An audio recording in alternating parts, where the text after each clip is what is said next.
Okay, guys. Okay, good morning. I'm Jack Canali. This is Alex Thompson. Today we're going to be talking to you about the joy of being wanted ethical case. Here's a general overview of how the presentation will be structured. I'll first start by going over some of the introduction to the case, some of the background information for it. Then I'll hand it to Alex. He'll talk about what the ethical dilemmas are involving this case. He'll also go over some of the desires that the individual wants to accomplish with his actions. He'll go over some of the popular methods for the solution of the problem, and then why they might not be the best choice. And then he'll pass it back to me, and we'll finish by giving you kind of a proposed solution, incorporating the best parts of the popular options into our best solution.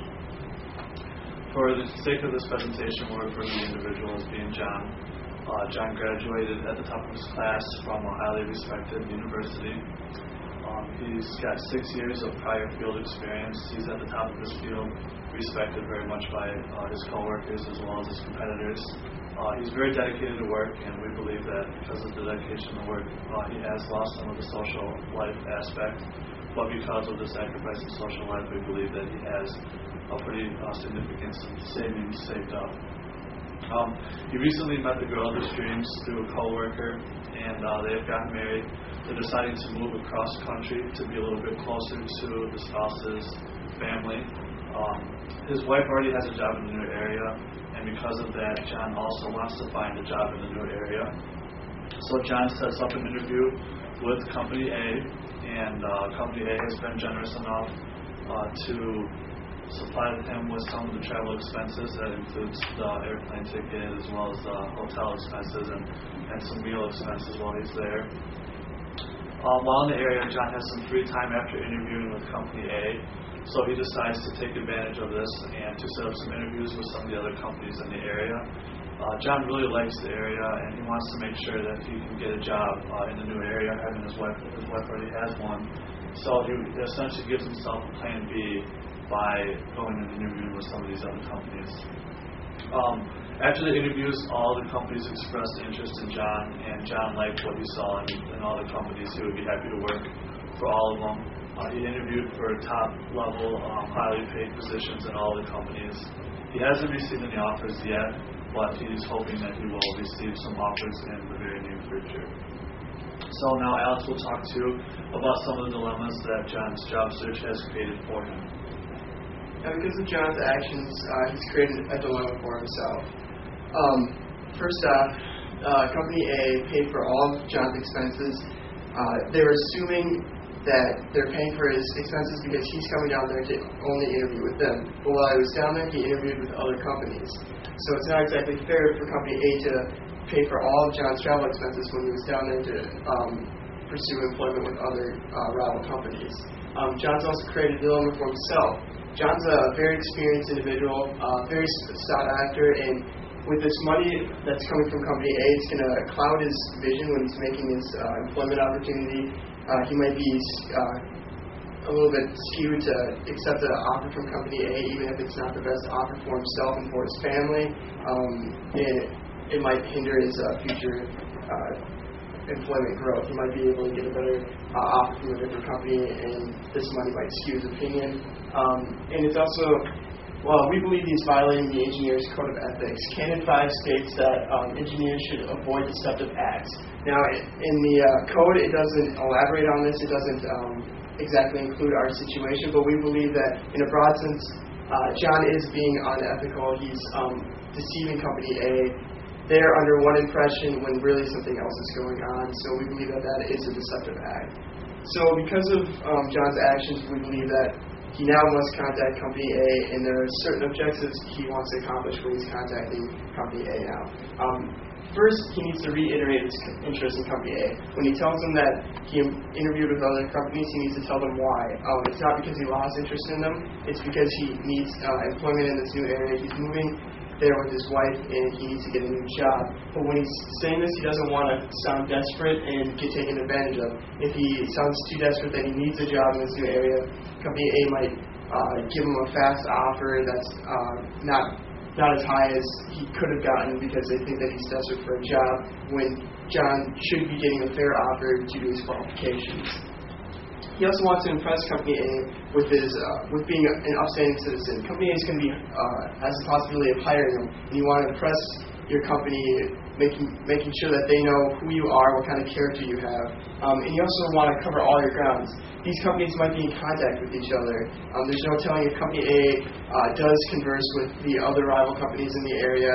They might find out that yes, John did interview with these other companies while he was down there, and all of his expenses were paid by Company A. This could upset Company A. They could alert the other companies of this, telling them, "Hey, John, he's not a very upstanding person. He deceived us," and it could hinder his possibilities with not just Company A, but the other companies involved too. And he's also he's going to want to stay from violating any part of the Code of Ethics, more specifically Canon 5, avoiding deceptive acts. Now, with his actions, with his next actions, there are a couple popular methods that John can choose from, and I'll be talking about 3 of them in these next slides. Now, first, John can contact Company A, tell them, yes, when I was down there, I did interview with your rival companies, and I'm going to offer you a partial refund of an amount determined by you. But there are some problems with this. First, you're not exactly respecting Company A with this. You're telling them now it's your decision, you're putting the ball in their court, and you're not making a firm decision. It's not Company A's, it's not their job to determine the amount that you should be refunding. You should be making this decision, and you should be concrete on that. Also, if they only do accept the partial, only Company A is still paying. The other rival companies are not paying. It's not passing the universality test. It's not fair that Company A should pay for the expenses and none of the other rival companies should pay. It's also not fair to John still, because it's that money, even though it's a small amount, it's going to cloud his judgment, and he could not be making the best decision for his future. And you're also not putting your best impression on a company. You're going to sound a little bit reluctant and a little bit selfish by only offering a partial amount and just offering it. Company A might not get the best impression of John by this action. Now, instead of offering a partial amount, John could also offer a full refund of the money and tell Company A, the reason why I'm doing this is that I want an impartial view when I'm making my next career decision. Again, John's going to appear reluctant to return the money. Again, if Company A says, no, that's okay, you can keep the money, and John decides to keep it, no other companies are paying. This isn't passing the universality test. It's not fair to the other companies, and it's not fair to John. That money's going to cloud his vision still. And we also believe that John is sharing too much of his personal opinion. By stating this up here, that he wants an impartial opinion, we don't think that he needs to tell the company this. He could just simply tell them, I want to refund you the money because I don't feel good about the situation. I did come down there and interview with other companies, and I don't feel it's fair to you. He doesn't need to tell them that he wants an impartial opinion when he's making his next decision. Now, a third option would be for John to give a full refund to the company, only if he accepts the job with a rival company. Again, that money is still on the table. It's still in John's hands, and it's going to be affecting his decision. Until he refunds the money, that money's still with him, and it's going to cloud his judgment. And he's still not giving his best impression to Company A. They might think that he's a little selfish by accepting the money only as a conditional stance. So we don't think that this is a good enough option still. It's not giving John's best impression to Company A. Now, because these options aren't the best option for all the parties involved, we needed to come up with a new plan, and that's what Jack will be talking about now. Thank you, Alex. As Alex has just stated, these past 3 solutions all have their fallacies to them. However, they do have some good aspects that we want to take from them and put into a proposed action plan. So this is what we came up with. First of all, we want John to go back and inform Company A that he has interviewed with other companies. Next, we want him to immediately refund the money to Company A. Now, immediately means that as soon as he's done, after he's made his decision to interview with other companies, after he's interviewed with the other companies, we want him to go back in person and refund the money to Company A. We feel that if he were to go back to his hometown and then mail the money, with maybe like a letter or an email or something stating why he did that,